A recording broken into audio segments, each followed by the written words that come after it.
It is Thursday Night Football. We are ready to rock with this epic matchup between the Derrick Henry and Ryan Tannehill-less Tennessee Titans and the up-and-coming Dallas Cowboys, who are finding their groove now with Dak Prescott at the helm.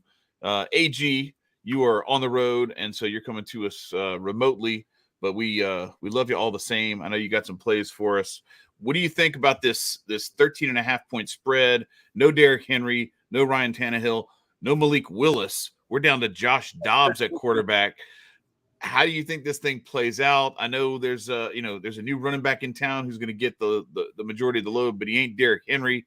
So I don't see how the Titans possibly win this game. I do see how Dallas could lose this game because this is the kind of shit that the Cowboys do. So it could happen, but I don't like putting any money on that. 13.5 seems about right, and I'm just going to stay away from it. I totally agree. Real quick, full disclaimer. I am not currently on the road. I'm in a parking lot for everyone wondering how I'm driving while looking directly at the camera for the last minute and a half. But I am parked up. So, for all the legal. For safety purposes. Yes, that's right. Shout out to Natasha Kayleen in the chat. What's up? Yes, indeed. Yeah, no, you're 100% right. I mean, I'm a big proponent of not taking these huge spreads in the NFL. I always say it. Every time we see one come up, I say it. And then on the Tuesday show, the early line show that we did, go check that out, guys. I went and took the Chiefs at, I think, what was it, minus 13.5? I took them to win by 2 touchdowns on the Broncos. So it's kind of a trend this week of I'm just taking these big spreads because if I'm going to play this one, it's got to be the Cowboys or you got to punt the ball away. Right. You cannot take the Titans even at plus 13.5. Sure as hell not. And that's way different than what I usually say. What I usually say is it's either the dog or punt the ball. But in this case, I mean, no Ryan Tannehill, no Derrick Henry. You got to think Hassan Haskins has a huge game because who else even gets the ball? Even if they're not moving the ball, you got to think he just ends up with 25 carries because what are they going to do? You got Josh Dobbs making his first NFL start. How long has the kid been around? It's a minute. A minute. Yeah. He's older than me for 5, 6, 7 years. Yeah, right?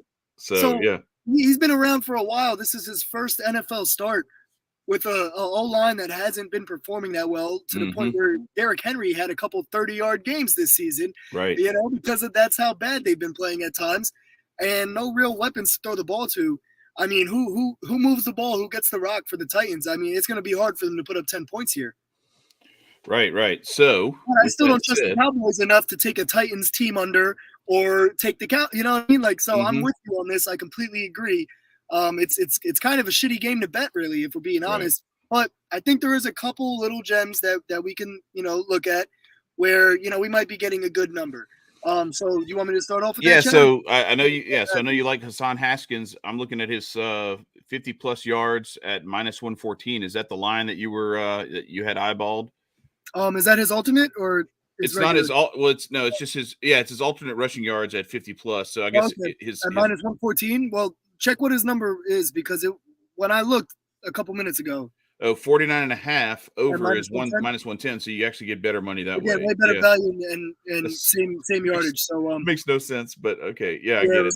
That's the parlay version. Yeah. Well, they know everybody's going. Yeah, exactly. They know everybody's going there, so they're going to eat a little juice because everybody's going for that alternate lines a lot of the time. So maybe that's why. But you're right; it does make no sense. I would have to think about that more and process it before I could give you an explanation for that. Why they would do that. He's not going to push at 49.5. So right, exactly. It's what's the point? It's what are we doing here? Yeah. But so I mean, like I said, who else really gets the ball 20 times today? Who moves the ball at all for the Titans? And I'm not even saying he's going to be moving the ball. It might be a bunch of 3 and outs where he gets 6 yards on each of those drives. I think he can hit 50 yards. It seems a little low for me, so I might be getting duped by the books or something because. Maybe there's just going to be a random running back off the streets that gets all the carries instead that I don't know about. Maybe I have bad information here, but the information that I'm provided with looks like Hassan Haskins has to get the rock a lot tonight because who else are they going to give the ball to? Do you really trust Dobbs dropping back and throwing the ball all night with these receivers and with that Dallas secondary who, they're shaky at times, but they can perform and they can cause havoc and force turnovers and things like that. They're ball hawks back there. Do you really want to do that, or do you want to just kind of run the game, maybe try to chew some clock? Because the other problem is that we haven't really talked about yet is the Titans defensively. They're resting a bunch of players defensively, or players are hurt. That secondary's beat up. The D-line's got a couple people out. So the other side of it is like you want to just run the ball and run some clock and keep the Cowboys offense off the field as much as possibly, or as much as humanly possible here in this game if you're the Titans, right? But that's assuming rational coaching. But with Mike Vrabel, he's been solid and he's been pretty rational throughout his career. And he's been a very good underdog play as the coach of the Tennessee Titans, if you're looking at the trends.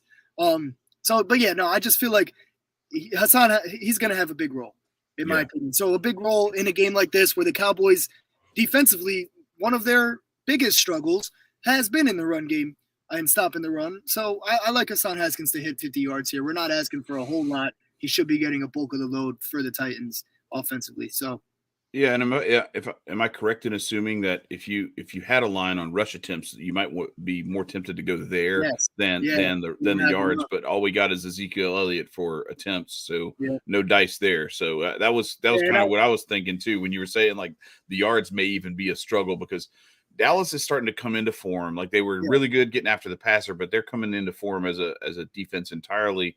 And like we talked about earlier this week, this is the time of the year where the teams who expect to be there start finally putting their foot on the gas a little heavier. They've been kind of cruising up to this point, and that's why they might lose a game or two, early or even at the midpoint of the season. But then as we start getting ready to play playoff football, everything starts to get tightened up a little bit. Yeah, and all totally those little agree. holes start to get plugged. Yeah, like you said, I mean, the yardage might be tough, but the opportunities, I think, for sure will be there. So you're 100% right. Now, look, guys, I am on the move today all day. I didn't get a chance to sit down and browse through every single book. I just use FanDuel because that's my number one go-to usually. So if you do find rushing attempts props for Hassan Haskins on any of the other books, I would say maybe shop around, and if you're getting a favorable number there, it wouldn't be a bad bet. I didn't take the time to look through. I'll be completely honest, but I do think this 50 yards is still solid. I'm going with 1 unit on this play here for that. Yeah. So, and then you had another one. You had the winning margin, and then you had the Cowboys to win by 11-20. Where am I finding that? Where is that one? I think it's in scoring, I believe. Okay. All right. And then scroll down a little bit. You'll see winning margin 5 ways or something. You'll see something. Okay. In there, I got you. I'm pulling it up. Band. But yeah, I'm going with them to 11-20 because look, these books are smart, man. They would be out of business way before I was born if anything was a gimme. So thinking about this game and seeing all the injuries and things like that for the Titans and saying, oh, Cowboys by 14 is a lock is, it's not a lock. If it was a lock, these books would have been out of business before I ever even learned what football was, right? Right. So, but it can get very close. And I could also see them blowing them out a little bit, winning by 17. So I think getting at that 11-20, like even if them covering gets hooked, we're right in this range. And we're getting good value at that because we're putting it in such a little range. I think it's plus 230, right? Yeah, plus 230 still. So, yep.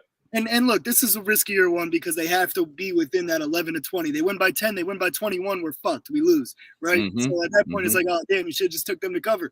But I don't know which way it's going to go in terms of that. But I'm going to put a half unit on this because it's a little riskier, but it is a plus 230 play. So half unit will win you, 1.15. And I'm cool with that in a game like this. I don't really want to stretch it and reach for some extra picks that we don't really need to take at this point in the season, just because it's a primetime Thursday night game.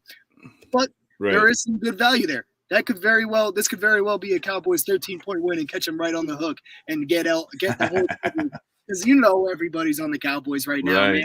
I didn't look at the numbers, but I don't have to look at the numbers for this game. We got the third stringer in. Even with the second stringer, all the money was going to be on the Cowboys, right? With Malik Willis, what has he shown really? But now we're going to a guy who is making his first NFL start, and he's been in the league for 5 years at least, or 4 or 5, something like that, right? So, I mean, I think even with Tannehill in the game, they're probably people are probably on the Cowboys for 6.5, 6.5, 7. Yeah. So, and with no Derrick Henry, that's right. So we could be on the right side of history of this, where it ends up in a Cowboys 11-point win, and then it's like, see, bingo, yeah. But like I said, I can't trust the Titans to cover that 13.5 either in this game. So, they got it priced well. But even no matter where they put it, if they put this at 16.5, I would tell you the same thing. Either side can get it at that point. This could be a 41-0 game right now, or it could be a tight little 23-12. You know, like I don't know how to call it. So I'm going to go with this wide range of bands. I do think the Cowboys pull it off. I do think they should be able to do it by 2 scores at least.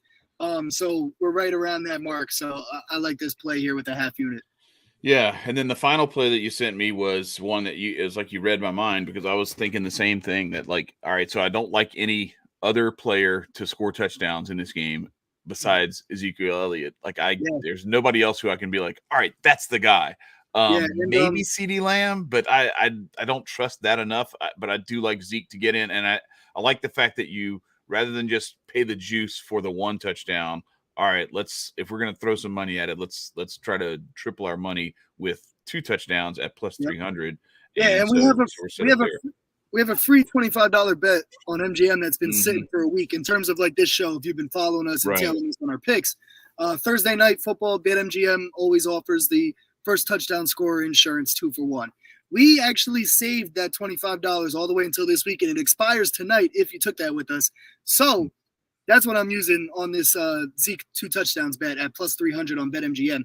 So I'm not I'm not even risking anything because we already have the free bet sitting there. It's either we use it tonight on something or it gets washed away. You never want to give free money away. We might as well take it and try to triple it with this plus 300 play on Zeke 2 touchdowns. So, if I was playing with my own money, maybe a half unit or a quarter unit play and just, go for it. But I do agree with you, Chad. Like, who else scores in this game? I'm going through the slate and I'm like, it's gotta be Zeke for at least 1, but maybe 2. We'll see.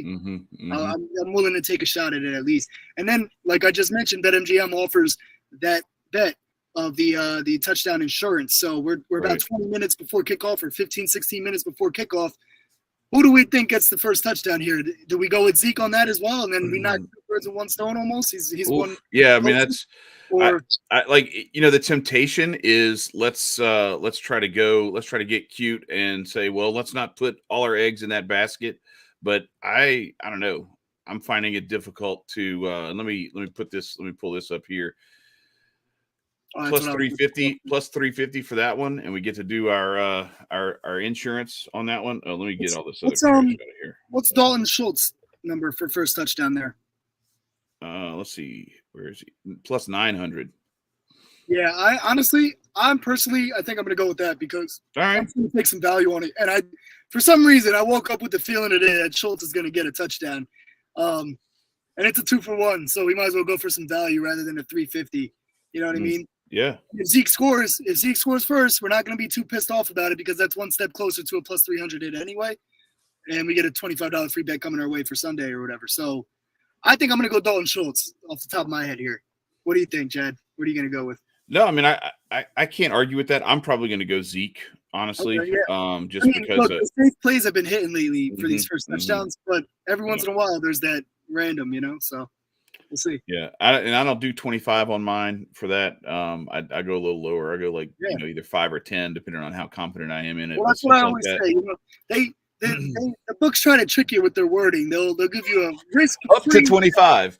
No, it ain't risk free. You're risking whatever you put on that because if you lose both bets on the 2 for 1, you lost that fucking money. So it's not risk free. They try to trick everybody with that. Right, it's a 2 for 1. I always go I always try to. Sometimes I slip up, but I always try to say 2 for 1 when we're talking about these. Instead of risk-free, because even though the book's calling it risk-free, I'm not about to finesse you guys and call it risk-free. That's what it is. If you lose both of the bets, you're fucked. You lose the money. Well, not only that, but they sucker you into, like, you have to bet your free. You only get it as a free bet, and it's 1 whole free bet. You don't get the $25 to split up however you want. Right. And you have to spend it in this finite amount of time where you might not like anything $25 worth in that period of time, but then you're pressed and you're like, well, shit, I gotta launch this. Gotta let it rip, bro. I'm wasting let me get this thing off. And that's what I'm doing tonight, really. Like, not really, because I do think Zeke gets the volume and is, has an easy chance of getting 2 touchdowns. I'm not, I think it's a good pick. But that's kind of what I'm doing here. I'm like, oh, this expires tonight. Like, I got to throw it on something or it's wasted. It's pointless. I'm the type who's going to bet $25 on something anyway, so I might as well take a 2 for 1 up to 25. If it was up to 50, I might still put 25 on it, So you got to play with the money that you want to play with.